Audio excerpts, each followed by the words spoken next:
Hello, and welcome to the Full Circle Podcast, your source for insights into the science and art of endurance sports training and racing. I'm your host, Coach Laura Henry. Today is Coach Tip Tuesday. Whether you are a cyclist, a runner, a triathlete, a swimmer, or any other type of endurance athlete, an injury is every athlete's nemesis and worst nightmare. Not only is the injury itself often a nuisance, at best, and a massive disruption to one's life, but injuries often force athletes to have to step away from workouts, which are usually one of the more significant things that helps them manage the ups and downs of their daily lives. The reduction or elimination of workouts can have a profound mental impact on athletes, which then snowballs the adverse effects of the injury itself. Because of the many adverse impacts and undesired nature of injuries, too many athletes mismanage injuries and their subsequent return to training and to sport. This then snowballs into extended injury timeframes, impaired performance, and a delayed return to full training capacity and performance. All of these things can not only lead to missed goals, but to adverse psychological impacts. In short, it's a mess. I get it, believe me. Injuries are frustrating. None, and I mean none, of us want to experience them. As a result, when we do experience them, we often engage in one or more of the following behaviors: denial, rushing, and emotional decision-making.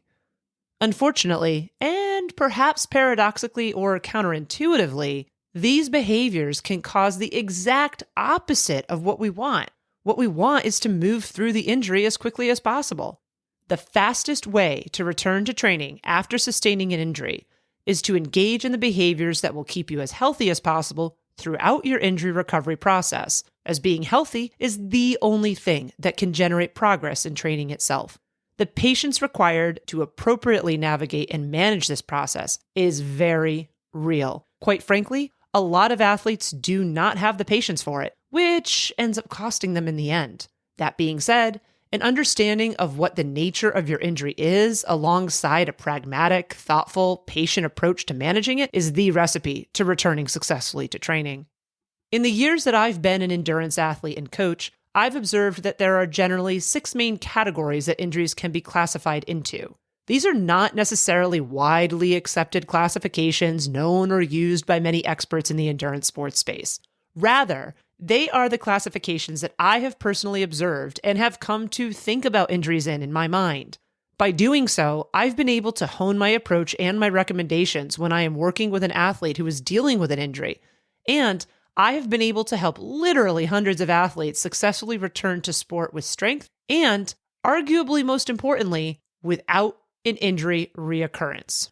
The classifications that I break injuries down into are a niggle, a fully developed or overuse injury, an acute injury, a chronic injury, a catastrophic injury, and surgery.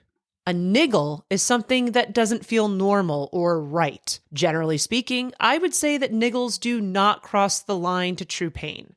Rather, they are more annoyances or heightened sensations above your baseline normal. Uncomfortable and or annoying are probably the best words to use to describe the sensation of a niggle. An example of a niggle would be increased sensation in a joint, such as a knee, or a particular muscle group, such as the hamstrings.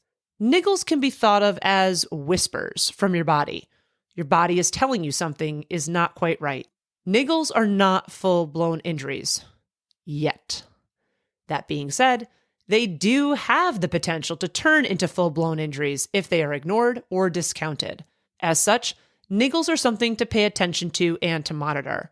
Feeling a niggle does not necessarily mean that you need to change anything in your training. The main thing you need to change is your awareness of it and how it is feeling, so you can monitor it for changes, good or bad.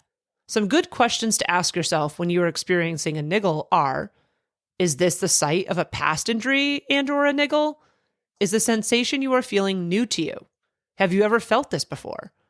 Is there something in particular that makes it feel worse? Is there something in particular that makes it feel better?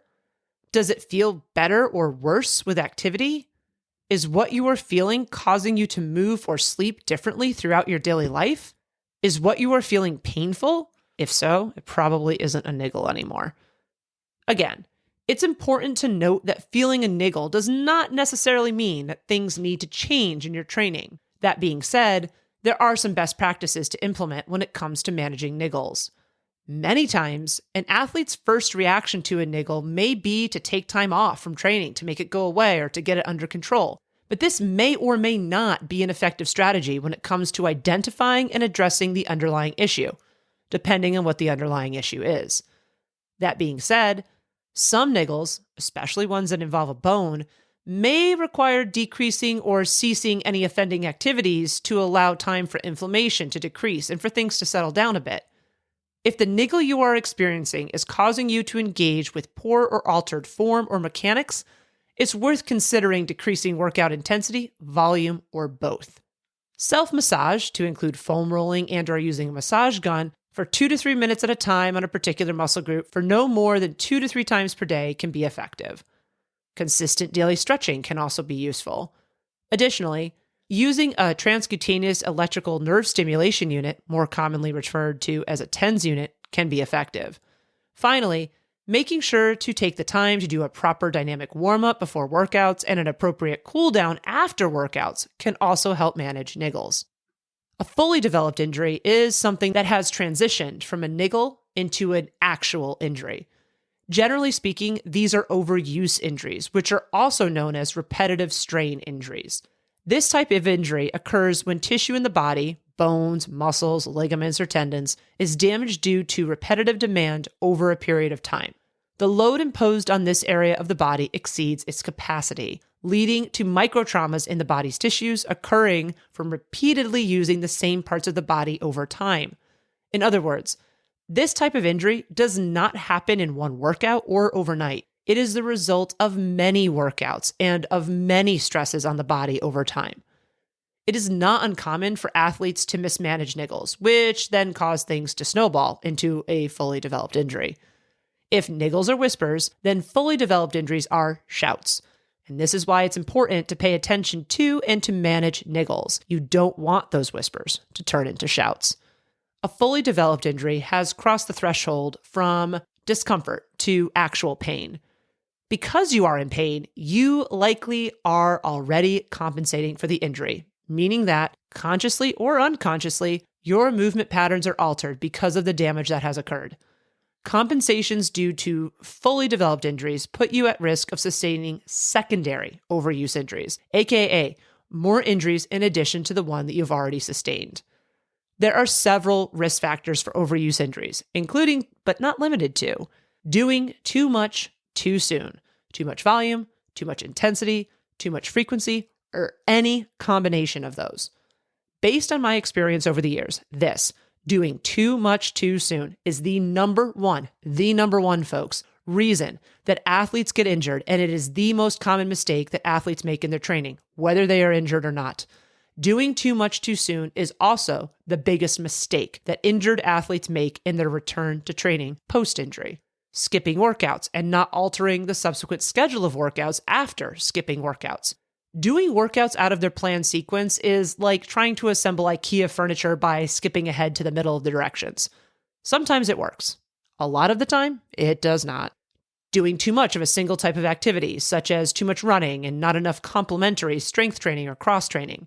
Shifting workouts around in a schedule so that they are arranged differently from their originally planned sequence. Running in shoes with too many miles on them. An improper bike fit. Poor technique, form, and/or mechanics for any sport. When experiencing an overuse injury, there are several good questions to ask yourself and to reflect on. Many of them are the same as when you are managing a niggle. Is this the site of a past injury and/or a niggle? Is the sensation you are feeling new to you? Have you ever felt it before? Is there something in particular that makes it feel worse? Is there something in particular that makes it feel better? Does it feel better or worse with activity? Is what you are feeling causing you to move or sleep differently throughout your daily life? There are several important components that enable an athlete to successfully manage an overuse injury. The first is to listen to any recommendations made by a doctor or by a medical provider, especially when it comes to restrictions or limitations to your training. Related to that, it's important for you as the athlete to ask your doctor or your medical provider questions. Just because the doctor doesn't say something doesn't mean that there isn't an appropriate limitation that should be in play. Often, doctors do not fully understand what is normal for an endurance athlete. Remember, endurance sports training in and of itself is an extraordinary thing. Most people don't do it. You need to be proactive and make sure that you are doing your due diligence to fully understand your injury and to take any appropriate restrictions, even if, and perhaps most especially if, you do not like them. As much as athletes may hate reducing or ceasing training, a reduction or a cessation of the offending activity that caused the overuse injury is often helpful. For bone fractures or soft tissue tears, training cessation is necessary.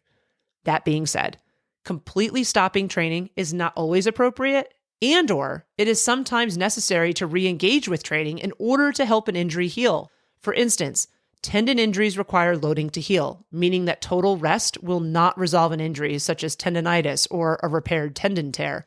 That being said, cross-training or using alternative modalities such as cycling or swimming instead of running can be effectively leveraged to help accomplish this without imposing the amount of volume and/or intensity that caused the overuse in the first place. Looking at changing out equipment, such as running shoes, getting a bike fit, and going to physical therapy are also all viable options when it comes to managing an overuse injury. An acute injury is one that results from a single event or an accident. Some examples of an acute injury are rolling an ankle and tearing tendons, tripping and breaking a wrist, or stubbing your toe and fracturing it. Acute injuries are frustrating because of their abruptness. We don't expect them. It can take a little while for athletes to accept their new, even if temporary, circumstances that are necessitated by an acute injury. Acute injuries are also frustrating because they sometimes turn into long-term or permanent issues. Acute injuries almost always require training cessation or detraining. It takes 2 times as long as you detrained to get back to where you were before you started that period of detraining, if you are healthy. For periods of detraining that result from sustaining an injury, this timeline is extended. It takes at least 3 times as long as an athlete is down or off from training for an athlete to return to their pre-injury fitness level. At least 3 times. For instance, if you can't train for 8 weeks, it is going to take at least 24 weeks, yes, almost half a year, for you to return to the same level of fitness and performance that you were at prior to your injury.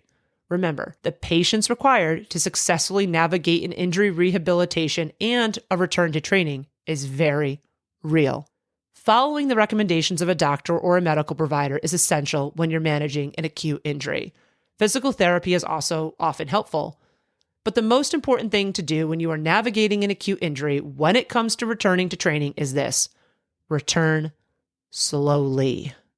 Slower than you think you need to. Most likely so slow that you feel like it's insulting. Paradoxically, you'll get to where you want to go faster if you resume your training routine slowly and gently. Attempts to try to rush and hurry the process along will also extend out this already long recovery timeline required for an acute injury. A chronic injury is an ongoing injury or a circumstance that needs to be managed and cannot be forgotten about. Examples of a chronic injury include a previous acute or a catastrophic injury, a previously broken bone, arthritis, a replaced joint, an amputation, a secondary issue that stemmed from a previous injury, such as an issue from wearing a sling for a long period of time due to a broken arm. Chronic injuries need to be accounted for so that you don't re-aggravate or re-cause past injuries or issues.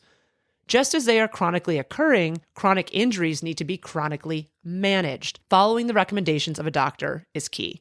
Physical therapy is also usually really helpful for chronic injuries. That being said, if you have a chronic injury, you cannot do physical therapy for 10 weeks and then just stop. Never to do the things you did in physical therapy again. You need to be doing what you did in physical therapy most, if not all of the time. This doesn't mean that you need to go to physical therapy all the time, but you should be doing the work that you would be doing if you were going to physical therapy, such as exercises on your own. Too many athletes stop doing this because they think they're feeling better and that they don't need it anymore, without realizing that the reason that they feel better is because they're doing these things. So keep doing it. Stretching, self-massage, and massage therapy are all important to consider implementing on a regular basis to manage chronic injuries. Additionally, paying attention to the volume, intensity, and sequencing of workouts is really important for athletes who have a chronic injury. Examples might include not running more than 1 or 2 days in a row and/or not stacking all the same type of workout in a single 2-day block in a training week. A catastrophic injury is often an escalated acute injury. It is severe trauma. Examples include, but are not limited to, a cycling crash, a car accident, a skiing accident, or a traumatic brain injury. A catastrophic injury always results in training cessation. While the exact amount of time that the training cessation goes on will vary from person to person based on what the nature of the catastrophic injury is, anyone who sustains a catastrophic injury and who doesn't stop training is being stubborn and is doing more damage to themselves. Common examples of this stubborn behavior occur in races. Even if an athlete crashes in a race and gets injured, they will almost always continue in the race, often causing more severe damage and prolonging their overall injury timeline because they didn't stop when it was prudent to do so. This happens because athletes feel like a failure if they don't cross the finish line. And this is because the finish line is the one and only measure of success that athletes utilize once they have started a race. Athletes get fixated on this, and they disregard, and often deny, what the long-term implications of their current choices and actions in the moment are. Due to their nature, a catastrophic injury often results in a permanent change to how an athlete needs to wisely approach training moving forward. This permanent departure from their previous normal can be very frustrating and demoralizing for an athlete. Any stubbornness about accepting these new circumstances can delay a successful return to training. Having experienced a catastrophic injury myself and a permanent alteration to how I am able to train because of it, I can speak from experience when I say that focusing on what you can do versus ruminating on or lamenting about what you can no longer do is the most important strategy to successfully managing catastrophic injuries. The same advice given for how to manage acute injuries holds true for catastrophic injuries. Follow any recommendations made by a doctor and resume training slowly by slowly, and only when it is actually safe for you to do so. While undergoing surgery may not meet the traditional definition of an injury, what happens to the body during surgery is effectively an injury, and it should be treated as such. Surgery is trauma.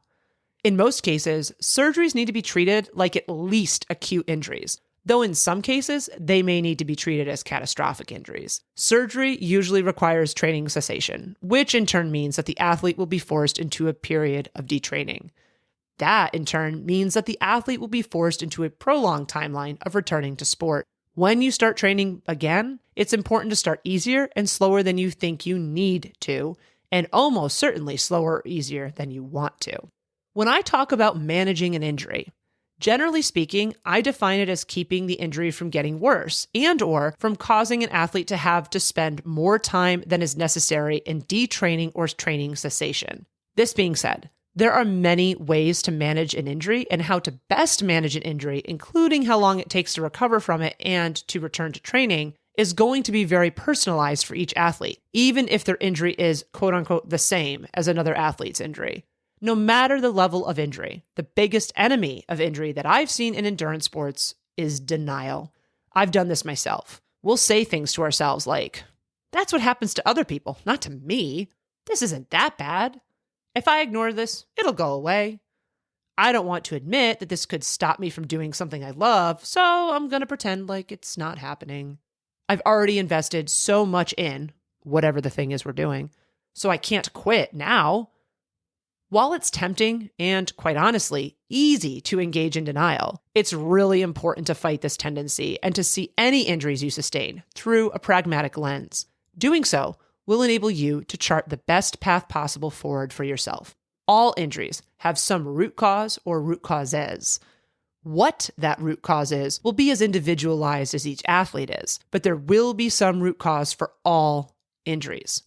Examples of root causes include, but are not limited to, improper training loads or intensities, most often doing too much too soon, improper mechanics and/or form, insufficient hydration status, neglecting to do accessory work such as proper warm-ups, cooldowns, or mobility work, a lack of strength training, Too many athletes focus on managing the symptoms of an injury, aka on making the pain go away, without actually seeking to address and resolve the root cause.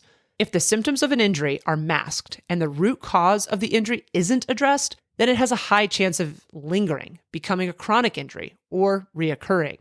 Hunting down the actual root cause of an injury can be tricky, but it's worth it to ensure that an injury is addressed and effectively handled. Working with medical providers, physical therapists, or a coach can all be helpful in this pursuit.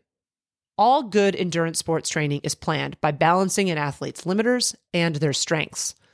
Limiters are the factors in training that restrict an athlete's performance or their ability to progress in training. Limiters can be psychological or physiological, but the physiological limiters are the primary limiters that need to be accounted for in order to successfully manage an athlete's training load versus their capacity so that they do not sustain a physical injury.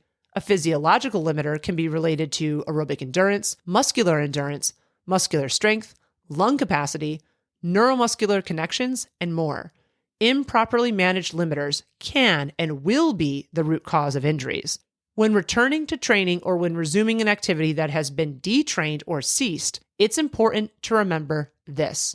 The limiter in play is usually mechanical when you are dealing with an injury. I'll say it again because it's super important. The limiter in play is usually mechanical when you are dealing with an injury.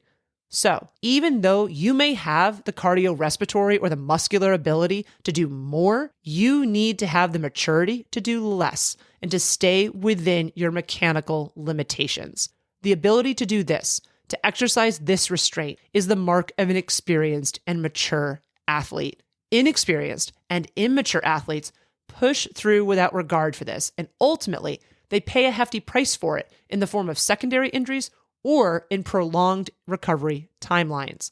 As an example, an athlete who I coach recently rolled her ankle and had a very, very bad sprain. Thankfully, she didn't tear anything or break anything, but it was a wicked sprain. The volume and intensity that I am planning in her training right now is very low compared to what it was just before she sustained this injury. She told me this week on a call that she feels like she can do more than what I'm planning. But she also said that her ankle is throbbing by the end of the day every day. As much as she does not want it to be true, this means that she cannot do more than what I am currently planning, as the workout stress is not the only factor that we need to consider when planning her training. The stress and load on her ankle from her daily life needs to be accounted for as well alongside the workout stress. Additionally, what she is feeling is a lack of appropriate cardiorespiratory training stimulus. She's not wrong when she says that she feels like she can do more. The amount of cardiorespiratory stimulus that I'm currently prescribing in her workouts is low compared to what she needs to be doing to produce adaptation in those systems. And it's low compared with her fitness level before the injury. However, we are not limited by her cardiorespiratory system. We're limited by her ankle.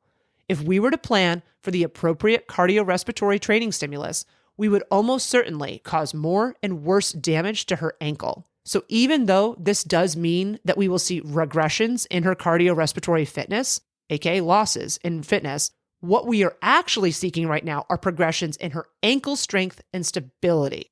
As that improves and starts to equal and come into balance with her cardiorespiratory fitness, we will be able to progressively introduce more volume, more intensity, and that ultimately means that we'll get her back to loads that are appropriate to produce adaptations and progressions across all systems in her body.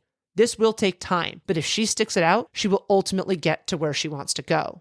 Here's the sequence that I most often deploy when I'm making changes to an athlete's training schedule for injury-related or injury prevention reasons. Number 1, I scale back intensity. Number 2, I scale back volume. Number 3, I scale back frequency. Number 4, I eliminate an offending activity. And number 5, I alter the sequencing of their workouts in a training week. How much I change of each of these things depends, as almost everything in endurance sports training does, on many factors, including, but not limited to, who the athlete is, what their mental tolerance is for an injury. For instance, some athletes might react to a niggle the same way someone else reacts to a muscle tear or a bone fracture. Other athletes might break 3 bones and think that they're ready to get up and train normally. Everyone's tolerance for an injury is different. What the athlete's injury history is, what the athlete's training load has been, and how their current training load compares to what they've done in the past. It's often tempting for athletes to do something along the lines of, I can't run right now, so I'll do, insert another thing here, instead to replace the running I was doing, especially if they are told that they will have an extended time away from the activity, such as running. It's important to bear in mind that your body needs resources to heal. Any imposition of stress will divert resources away from where they need to go, which is healing the injury. As an example, you don't want to work out your upper body with a vengeance because your injury is in one of your lower extremities. For example, if you have a broken foot. This is especially true for acute, catastrophic, and traumatic injuries. Stress is stress, and the body is horrendous at distinguishing the source of that stress. As an example, if you've ever worked out through being sick, you've likely experienced how your illness lingered longer than you felt it quote-unquote should. The same thing applies with injuries. Overall, training load and intensity should be reduced for acute and traumatic injuries to allow the body to have the full amount of resources available to heal. If this is not respected, then the timeline to healing will be extended. When workouts are planned and completed relative to each other always matters, but when managing or coming back from an injury, the sequencing and timing of workouts is more important than it usually is. The sequence of workouts that is planned for an athlete returning to training is very intentional. Many times, each workout is a test, quote unquote, to see how things are going, and it's only safe to proceed to the next workout that is planned once we know how a given workout actually went.